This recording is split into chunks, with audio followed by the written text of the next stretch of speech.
Hare Krishna. Hello, friends. My name is Ritendra, and I'm going to conduct a lecture on Shrimad Bhagavat Gita.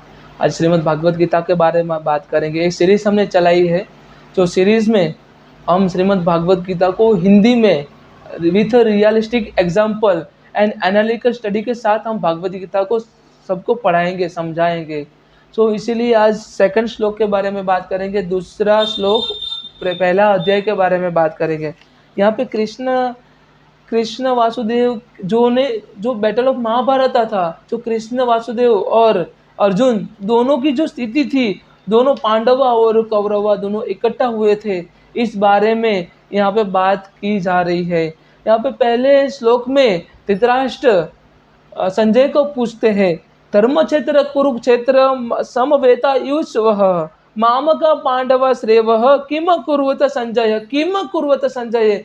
ये सभी लोग जो मिले हुए इकट्ठा हुए, वो लोग क्या कर रहे हैं, वो क्यों इकट्ठा हुए, क्या कर रहे हैं, युद्ध लड़ने के लिए इकट्ठा हुए हैं, वो क्या कर रहे हैं. यहाँ पे उसके बाद संजय यहाँ पे आंसर देते हैं धृतराष्ट्र को. धृतराष्ट्र तो ब्लाइंड थे, उनको कुछ देख नहीं पाते थे.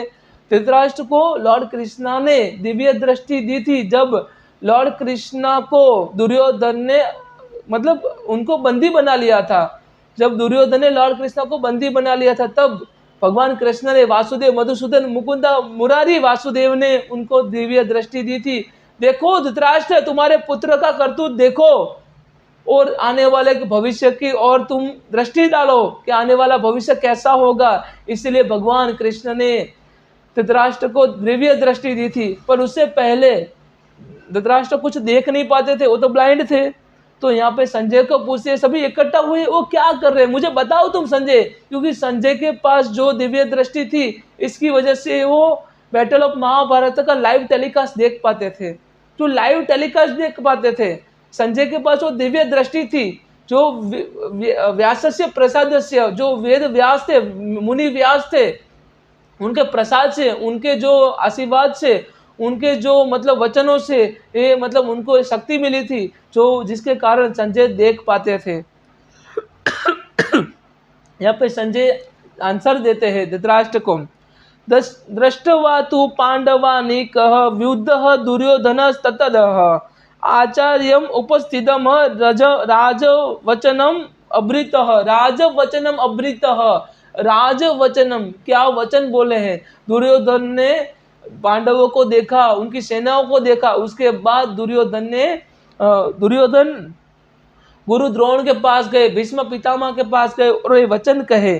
संजय से, O king, after looking over the army arrange in the military formation by son of Pandu. Son of Pandu ने कौन सा व्यू अपनाया था, त्रिशूल व्यू था. त्रिशूल व्यू ऐसा था कि जिसकी वजह से दोनों साइड से अटैक होगा और बीच में से अटैक होगा, दोनों साइड से अटैक होगा और बीच में से अटैक होगा. इसको बोलते हैं त्रिशूल व्यू. एक साइड मतलब मिडल में से अटैक होगा और दोनों साइड, राइट और लेफ्ट दोनों साइड से अटैक होगा. मतलब तीनों दिशाओं में से आर्मी को घेरा जाएगा. तो त्रिशूल व्यू की रचना की थी. जो दुर्योधन मतलब यहाँ पे मतलब जाते हैं गुरु द्रोण के पास और भीष्म पितामह के पास. पांडवों ने तो त्रिशूल व्यू रचा है. आप क्या कर रहे हो, आप दोनों क्या कर रहे हो. जो हमारे लाइफ में क्या होता है, जब हम देखते हैं सामने वाले की योजना हमें समझ में आती है, सामने वाले का प्रपंच हमें सब समझ में आने लगता है. इन्होंने ऐसा प्रपंच किया है हमारे साथ लड़ने के लिए, तो हम क्या कर रहे हैं. तब अगर हमें समझ में ना आए तो हमारे जो एल्डर पीपल है, हमारे जो वडील है, उनके पास हमें जाना चाहिए. हमें उनसे मतलब सलाह मशवरा लेना चाहिए. जब हमको समझ में ना आए तो हमें इस श्लोक से क्या सीखने को मिल रहा है. अगर आप कितने भी बड़े क्यों ना हो जाते हो, पर जो एक्सपीरियंस पर्सन है, जिनके पास सर्टन नॉलेज है, जिनके पास सर्टन स्किल है, उनके पास से हमेशा सलाह मशवरा लेना चाहिए. चाहे वो छोटा हो या बड़ा हो, चाहे वो मतलब कोई भी कम्युनिटी से हो, कोई भी कास्ट से हो, वो मतलब हमें मैटर नहीं करना चाहिए. यहाँ पे क्या होता है कि डाउट होता है. मतलब पांडवों की सेना जब इकट्ठा होती है, वो त्रिशूल व्यू करती है. उसके बाद कौरवों को डाउट होता है, दुर्योधन को डाउट होता है, हम क्या करेंगे, हमारी व्यू रचना क्या होगी. तब भीष्म पितामह कहते हैं हमारी कोई व्यू नहीं है दुर्योधन, हम कोई व्यू रचना नहीं करने वाले हैं, हम तो डायरेक्ट अटैक करेंगे। इसीलिए पहले तो क्या करते हैं, जो राइट साइड से जो अटैक करते हैं पहले उसको तोड़ देते हैं, उसके बाद जो लेफ्ट साइड से अटैक करते हैं उसको तोड़ते हैं, और जब बीच में भीष्म पितामह खुद जाते हैं और त्रिशूल व्यू को तोड़ देते हैं। तो संजय मतलब wanted therefore to encourage the despondent king, thus assure his son by doing make a sort of the compromise under the influence of the holy place। यहाँ पे वो कॉम्प्रोमाइज नहीं करने वाले हैं। यहाँ पे संजय धृतराष्ट्र को एश्योरेंस देते हैं तुम्हारे जो बच्चे हैं 100 कौरव है, धृतराष्ट्र आपके जो बच्चे हैं 100 कौरव है, कॉम्प्रोमाइज नहीं करने वाले, वो लड़ रहे हैं। जो त्रिशूल व्यू की रचना देखने के बाद वो डर नहीं रहे हैं, वो कॉन्फिडेंस देते हैं। जब अगर हमारे सामने ऐसी कोई सिचुएशन आ जाती है जब हम सामने वाला ने बहुत अच्छा व्यू रचा है और हम कुछ नहीं कर पाते, तब हमें अपने जो बुजुर्ग है उनके पास जाना पड़ता है, जाना पड़ेगा। एक्शनिस्ट पीपल के पास जाके हमें सलाह मशवरा लेना चाहिए। तो इस श्लोक से हमें ये सीखने को मिलता है। और कृष्णा भी कहते हैं त्रिगुणिया विश्या वेदा निश्रय गुणियो भवार्जना, त्रिगुणिया विश्या वेदा निश्रय गुणियो भवार्जना, निर्बंधो निर्वसत्वसो निर्योग सेम आत्मवाद। त्रिगुणिया विश्या वेदा, त्रिगुणिया विश्या वेदा निश्रय गुणियो भवार्जना, निर्बंधो नित्य शाश्वतो निर्योग सेम आत्मवाद। यहाँ पे कृष्णा कहते सभी धर्मों का त्याग करके मेरी शरण में आ जाओ। जो वेदों द्वारा 3 गुण है, रजस तमस सत्व गुणा, तीनों का त्याग करके त्रिगुणिया विश्या वेदा निश्रय गुणियो भवार्जना, 3 गुणों का त्याग करके तुम निर्गुणी बन जाओ पार्थ। और जो तुमने प्राप्त किया है उसका रक्षण करने का विचार त्याग दो, और जो तुम्हारे अंदर प्राप्त करने की इच्छा है उसको भी तुम त्याग दो और निर्गुणी बन जाओ, न्यूट्रल बन जाओ। त्रिगुणिया विश्या वेदा निश्रय गुणियो भवार्जना, निर्बंधो नित्य शाश्वतो निर्योग सेम आत्मवाद।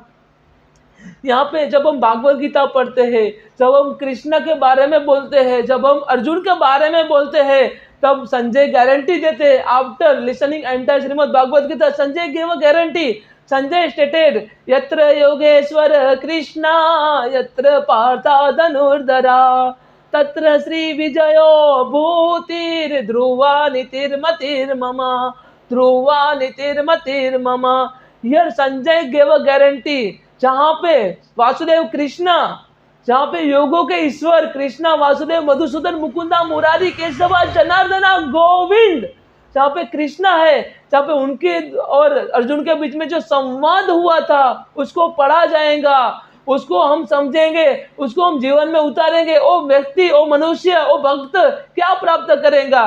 वो भक्त तत्र श्री, जहाँ उसके पास लक्ष्मी, कभी धन की कभी कमी नहीं होगी। और तत्र श्री विजयो, जहां जाएगा उसको सफलता मिलेगी, विजय मिलेगा। पत्थर को भी छुएगा तो सोना बन जाएगा। तो भागवत गीता जो पढ़ता है उसको क्या मिलता है?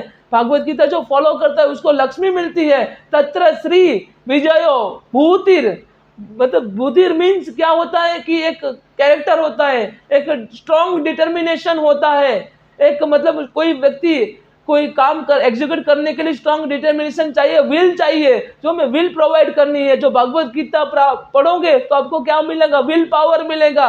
अर्जुन के पास तो स्किल तो थी पर उसके पास विल नहीं था, लड़ने की जो इच्छा थी वो नहीं थी। तो कृष्ण ने कहा कि हत्वा प्राप्तस्य स्वर्गम अर्जुन, हत्वा प्राप्तस्य स्वर्गम चित्वा भोक्ष्यामि महिमा, तस्माद उत्तिष्ठ कौन्तेय, तस्माद उत्तिष्ठ अर्जुन, युद्धम कुरु निश्चय। युद्ध करने का संकल्प करो पार्थ। अगर तुम युद्ध में मर गए तो तुम्हें स्वर्ग का राज्य प्राप्त होगा, अगर तुम जीत गए तो तुम्हें कौरव का राज्य मिलेगा। तो तुम्हारे लिए विन विन सिचुएशन है। इसीलिए अर्जुन तुम युद्ध करो, युद्धम शरणम गच्छामि, युद्ध की शरण में चले जाओ, युद्ध करो अर्जुन, युद्ध करो। तत्र श्री विजयो भूति ध्रुवा नीतिर्मतिर्ममः। तो ये मेरा मतलब उसको विजय मिलेगी, सफलता मिलेगा, सब कुछ मिलेगा जो भागवत गीता फॉलो करेगा। यहाँ पे संजय गारंटी देते हैं हमें भागवत गीता फॉलो करने के क्या फायदे हैं वो। और कृष्णा फर्दर स्टेटेड, कृष्णा आगे कहते हैं क्लेब्यमास्मगम पार्थान तत्वयुपपद्यते शूद्रम हृदय दौर्बल्य, शूद्रम हृदय दौर्बल्य त्यक्तो उत्तिष्ठ परंतप। हे अर्जुन, हे परंतप, हे पार्थ, इसीलिए तुम उठो। क्लेभ्यम मास्मगम पार्थ, ये नपुंसकता तुम्हारे अंदर कहां से आ गई? युद्ध नहीं करना है, जिस आंखों में अंगारे होने चाहिए थे उस आंखों में बहती धारा क्यों है? क्यों अश्रु से आंखों भरी है? अश्रुपूर्ण कुलेक्षणम, क्यों तुम्हारी आंखों में आंसू है अर्जुन? तुम युद्ध करो अर्जुन। क्लेभ्यम मास्मगम पार्थ न तत्वयुपपद्यते शूद्रम हृदय दौबल्य त्यक्त उत्तिष्ठ परंतप। इसीलिए उठो और युद्ध करो पार्थ, युद्ध करना ही तुम्हारा कर्तव्य अर्जुन।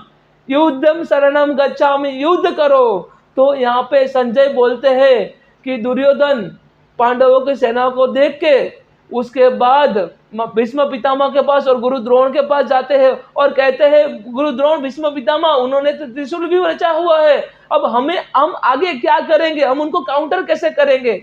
तब यहाँ पे हमें बार बार मैं क्यों बोल रहा हूँ, जब हम डिफिकल्टी में होते हैं, डायलेमा में होते हैं, जब हमें समझ में नहीं आता सामने वाले की योजना, जब हम अनएक्सपीरियंस एंड अनस्किल्ड पर्सन है, हमारे पास नॉलेज नहीं है, तब क्या करना पड़ता है? हमें नॉलेजेबल पर्सन के पास अप्रोच करना चाहिए, चाहे वो छोटा हो या बड़ा हो। टीचर कभी, शिक्षक कभी साधारण नहीं होता है। तो गुरु द्रोण के पास दुर्योधन चले गए और गुरु द्रोण से सलाह मशवरा लेते हैं यहाँ पे। तो ये दूसरा श्लोक था पहले अध्याय का। तो मैं अभी क्या काम कर रहा हूँ, मैं अभी भागवत गीता का एक एक श्लोक विथ रियलिस्टिक एग्जाम्पल के साथ आप लोगों को समझा रहा हूँ इस सीरीज में। I hope you all can understand. If you are having any questions, any doubt, then please kindly put a comment. Thank you so much. Hare Krishna. Jai Shri Radhe.